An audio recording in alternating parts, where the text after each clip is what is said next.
Sai Ram. Bhagawan Shri Sathya Sai Baba, our dear Swami, is the perfect communicator.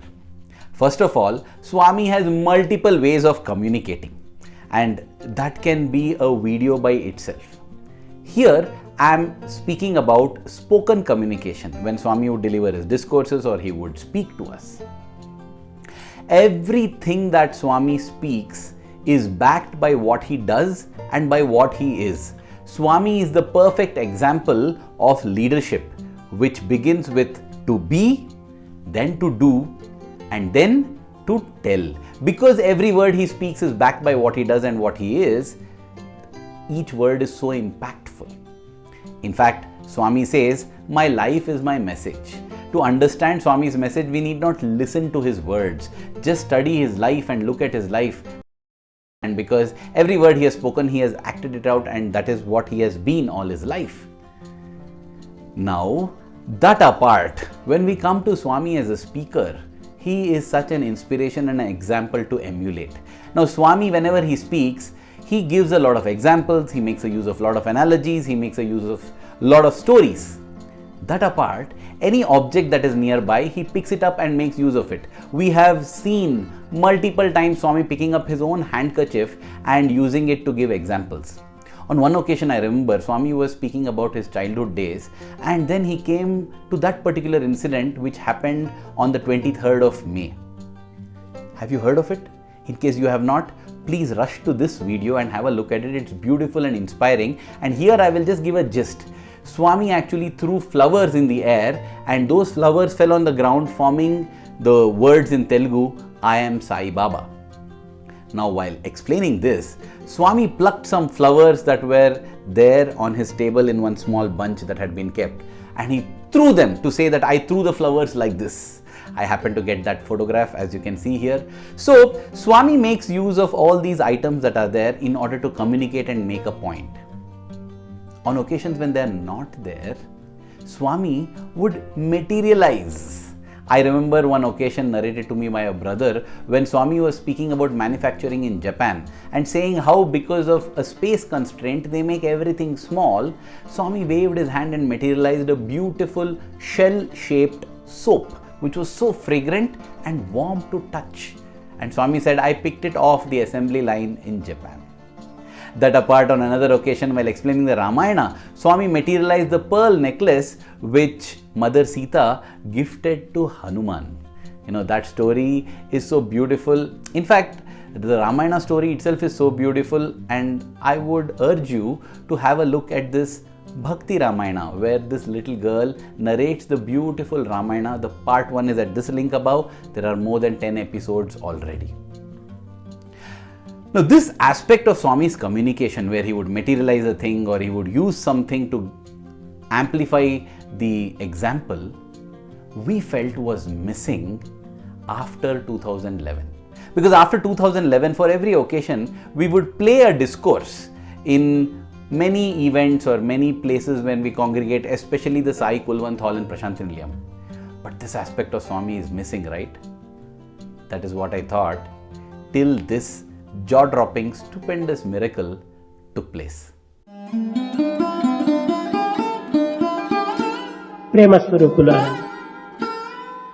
The 4th of April 2018, it was the day of Ugadi, the day of New Year for the people of Karnataka and Andhra Pradesh in South India, and a very, very significant festival in its lessons for us for life.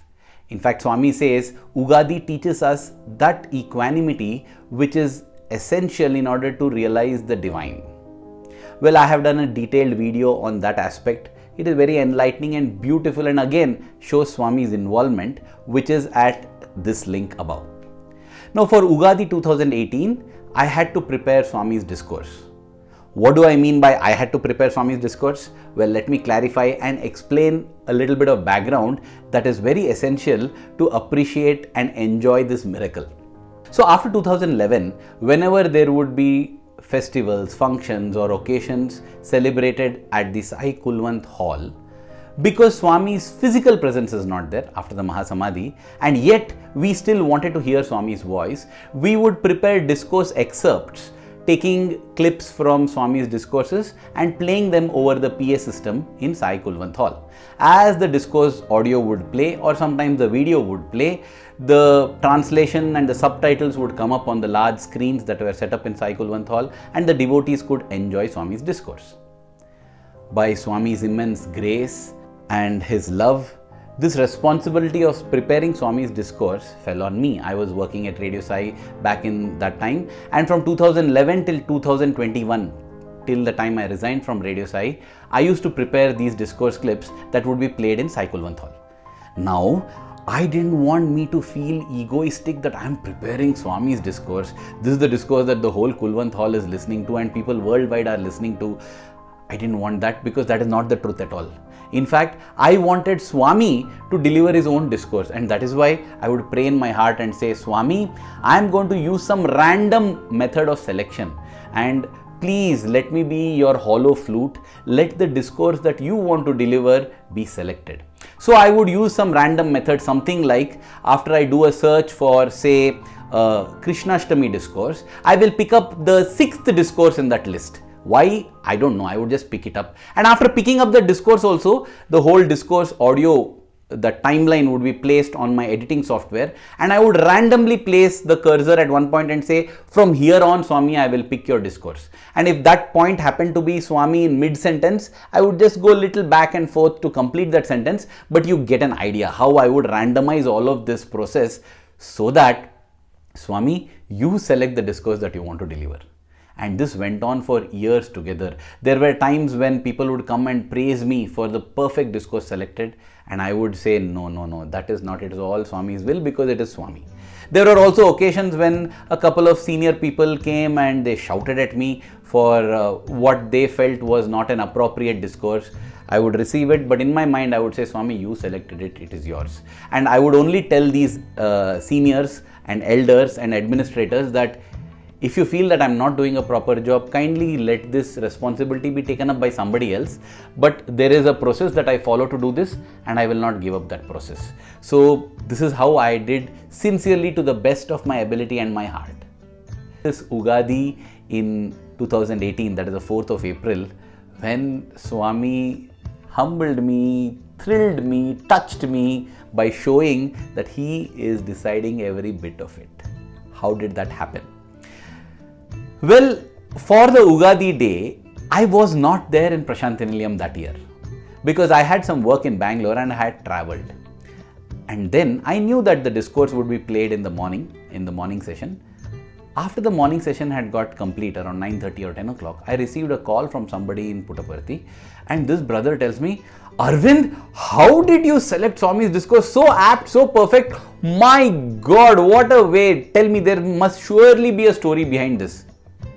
And I was surprised to listen to this, and I said, no, there is no story as such. I did it randomly, and the thing that I explained to you in the video, now I explained to him. I said I do it randomly. And that year what had happened was, by my random method, I had landed up on a discourse that Swami had delivered during the Ugadi of 1992, and from that Ugadi 1992 discourse I had taken one excerpt.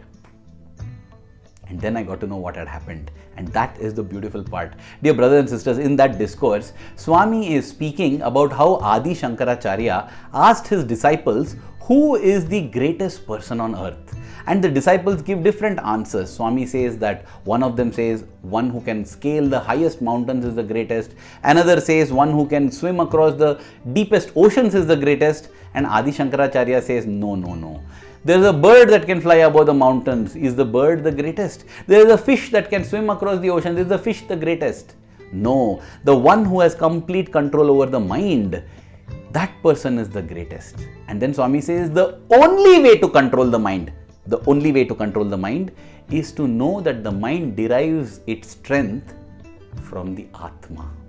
Without the Atma, the mind is powerless. Just like the moon reflects the light of the sun, so also the power of the mind is nothing but the power of the Atma, divinity, and it is through that the mind can be controlled. Now, as this discourse was being played, suddenly Swami's voice got cut off. Absolute silence in the hall. What had happened? Well, what had happened was the power had gone off.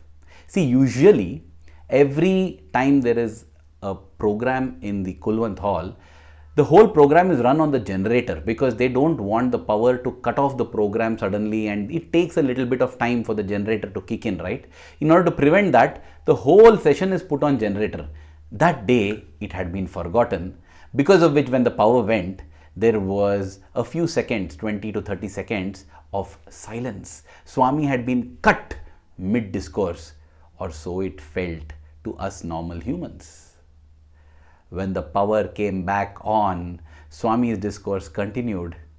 And dear brothers and sisters, even to this day, this discourse, this whole day's proceedings is available on the official site of the Central Trust. This day's happenings, the 4th of April 2018 is there. You can go and check it. Swami says, all of you think that the sound is coming from the speakers. It is not. And then, just as Swami would pluck flowers and throw to give an example, or pick up his handkerchief to give an example, or wave his hand to create something to give an example, there was a power cut. And after the power comes back, when Swami is speaking, Swami says, the sound does not come from the speaker. No, the sound comes from the electricity. But people wrongly think that the sound is coming from the speaker and think the speaker is great. No, it is the electricity that is the ultimate. So too the power of the mind. Everything is derived from the Atma. Without the Atma, the mind is not there. Just like without the sun, there is no moonlight. And as this brother explained to me on the phone what had happened, I had goosebumps. I had gratitude welling in my heart. I said, Swami, thank you. Swami, even to this day, you continue to guide us, guard us, and take care of us. The physical eyes may not be able to see you, but the eyes of the heart will perceive you. The ears of the heart will hear you. The heart itself will experience you. I realized that whatever work we do, let us do it as an offering to Swami. Then work becomes worship. Our duty itself becomes God. There is no separation as Swami's work and my work. In fact, Swami had told on one occasion that if you separate things as my work and God's work, you will never achieve the ultimate. That came at the end of a beautiful experience, an amazing, mind-blowing experience to Professor H.J. Bhagya that has been recorded at this link above. That was the story of the Ugadi of 2018. Dear Swami, our immense gratitude to you for being such an integral part of our life. May the love that we have for you in our hearts, dear Swami, keep growing stronger every passing moment. Thank you. Jai Sai Ram.